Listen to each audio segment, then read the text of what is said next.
Mina räägin nendele patsientidele, kes põevad onkoloogilist haigust.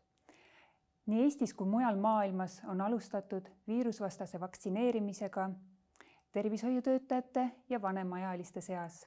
Viirusvastast vaktsineerimist viiakse läbi 2 üksteisele järgneva süstiga.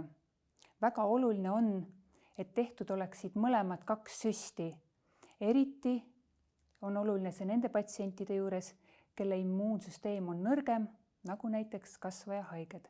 Nõrgestatud immuunsusega on patsiendid, kes saavad keemiaravi, patsiendid, kes saavad suuremahulist kiiritusravi, patsiendid, kes saavad pikaaegset immuunosupressiivset ravi, näiteks dexametasooniga, näiteks prednisolooniga.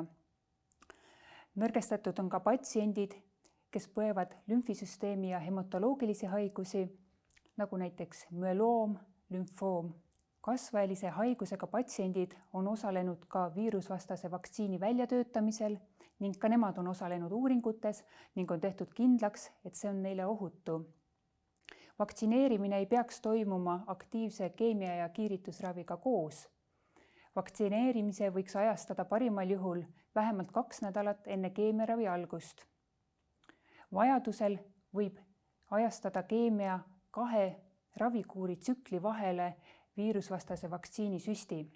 Ei ole vähem oluline, et meie tervishoiutöötajad, onkoloogid oleksime vaktsineeritud, et meie ei kannaks edasi viirust, et ei haigestuks patsiendid, kellel on suurem tõenäosus nakatuda, aga ka oluliselt suurem, isegi 10 korda suurem tõenäosus põdeda rasket COVID-19 haigust ning sellesse surra. Pidage meeles, et kui te saate kutse, siis minge kindlasti vaktsineerima. Mina olen vaktsineeritud, et sind kaitsta.